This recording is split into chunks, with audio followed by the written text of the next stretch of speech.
ಇದ್ದಾರೆ. ನಾನು ಈಗ ಹಾಯ್ ಬೆಂಗಳೂರಲ್ಲಿ ಕೆಲಸ ಶುರು ಮಾಡಿದ್ದು. ರವಿ ಬೆಳಗೆರೆ ಅವರು ನನ್ನ ಗುರು. ನನ್ನ ಬರಹದ ಶಕ್ತಿ ಮತ್ತು ನನ್ನ ಮಾತುಗಾರಿಕೆಯ ಶಕ್ತಿ ಕೂಡ ಅವರಿಂದನೇ ಬಂತು. ಅವರ ಸಿದ್ಧಾಂತ ನನಗೆ ಇಷ್ಟ ಇಲ್ಲದೆ ಇರ್ಬೋದು, ನನಗೆ ಲಂಕೇಶ್ ಇಷ್ಟ ಆಗಿರ್ಬೋದು.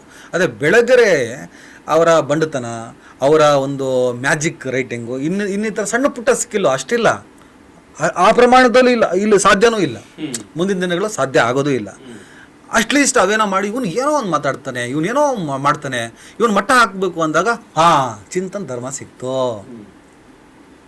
ಚಿಂತನ್ ಧರ್ಮ ಸಿಕ್ತು, ಹೌದು. ಚಿಂತನ ಮುಸ್ಲಿಮಾ? ಈಗ ನಾನು ಮುಸ್ಲಿಮಾ, ಹಿಂದೂನ, ಕ್ರೈಸ್ತನ ಅದು ನಾನೇ ಹೇಳಬೇಕು, ನೀನು ಬಲವಂತ ಮಾಡಿದ್ರೆ ಹೇಳಲ್ಲ. ಅಷ್ಟೊತ್ತಿಗೆ ಒಂದು ಅಫಿಡವಿಟ್ ಬಿಟ್ಟರು. 2008ರಲ್ಲಿ ಇವನು ಹೆಸರನ್ನು ಬದಲಾಯಿಸಿಕೊಂಡಿದ್ದಾನೆ, ಏನೋ ರೌಫ್ ಆಗಿದ್ದ, ಮೊಹಿದ್ದೀನ್ ರೌಫ್ ಅಂತ ಆಗಿದ್ದ, ಇವನು ಚಿಂತನ ಹಿಂಸೆ ಅಂತ ಬದಲಾಯಿಸಿದ್ದಾನೆ, ನೋಡಿದ್ರ ನಾವು ಕಂಡು ಹಿಡಿದು ಬಿಟ್ವಿ ಅಂತ ಬಿಟ್ಟರು. ಅರೆ, ಒಂದು ಜಗಜ್ಜಾಹೀರಾದಂಥ ವಿಚಾರ ಅಲ್ಲ. ಇದು ಇನ್ನು ಈ ವಿಚಾರ ಹಿಂದೆನೂ ಕೂಡ ಮುನ್ನೆಲೆಗೆ ಬಂದಿತ್ತು ತುಂಬಾ ಸಲ. ನಾನು ಎಲ್ಲೂ ಕೂಡ ನೋಡಿ, ನಾನು ಹಿಂದೂ ಅಂತ ಹೇಳ್ಕೊಂಡೇ ಇಲ್ಲ.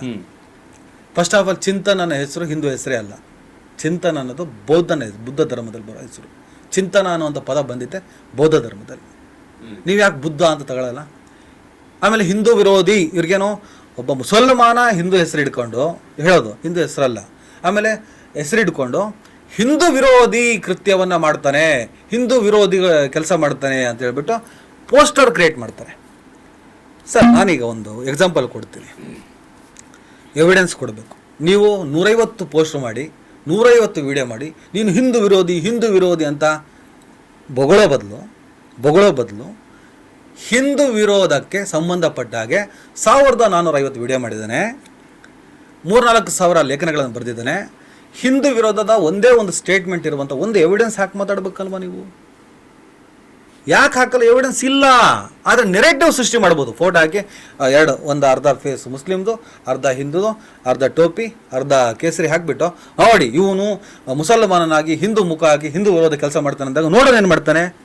ನಾವು ಸಗಣಿ ಭಕ್ತ ಅಂತಲೇ ಕರೆಯೋದವ್ರನ್ನೆಲ್ಲ. ಅಂಧ ಭಕ್ತರು, ಸಗಣಿ ಭಕ್ತರು, ಮೆದುಳು ಕೊಳ್ತೋರು. ಯಾಕಂದ್ರೆ ಆಲೋಚನೆ ಮಾಡಲ್ಲ. ಈ ಸಗಣಿ ಭಕ್ತರು ಈಸಿಯಾಗಿ ಅದನ್ನು ಕನ್ವಿನ್ಸ್ ಆಗ್ತಾರೆ. ಹೌದೌದು, ಇವ್ ನನ್ನ ಮಗ ಹಿಂಗಿದ್ದನು ಹಿಂಗಾದ ಅಂದರೆ ಇದೇ ಕೆಲಸ ಮಾಡ್ತಾನೆ ಅಂತ ಫಿಕ್ಸ್ ಆಗ್ತಾರೆ. ಎವಿಡೆನ್ಸ್ ಇಡಲ್ಲ ಇವರು.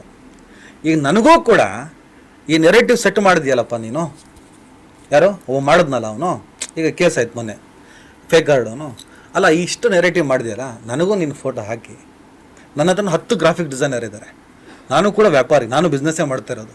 ನಾನು 10 ಜನ ಗ್ರಾಫಿಕ್ ಡಿಸೈನರ್ ಹಾಕಿ, ನಿನ್ನ ಫೋಟೋ ಹಾಕಿ 150 ಪೋಸ್ಟಲ್ಲಿ ಇವನು ಪಾರ್ಟ್ ಟೈಮಲ್ಲಿ ತಲೆ ಹಿಡಿಯುವಂಥ ಕೆಲಸ ಮಾಡ್ತಾನೆ, ಇವನು ಪಿಂಪ್ ಕೆಲಸ ಮಾಡ್ತಾನೆ ಅಂತ ನಾನು ಪೋಸ್ಟರ್ ಕ್ರಿಯೇಟ್ ಮಾಡೋಕ್ಕೆ ನಂಗೆ 10 ನಿಮಿಷ. ಆದರೆ ಅದನ್ನ ಎವಿಡೆನ್ಸಾ? ಅವನು ಆ ಕೆಲಸ ಮಾಡ್ತಾ ಇಲ್ಲ, ನಂಗೆ ಗೊತ್ತಿಲ್ಲ, ನನಗೆ ಮಾಹಿತಿ ಇಲ್ಲ.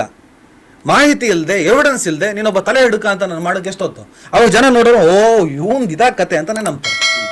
ಸತ್ಯನಾ? ಆ ಥರದ ನೆರೆಟಿವ್ ಸೃಷ್ಟಿ ಮಾಡೋ ಕೆಲಸವನ್ನು ಅವ್ರು ಮಾಡಿದ್ದಾರೆ.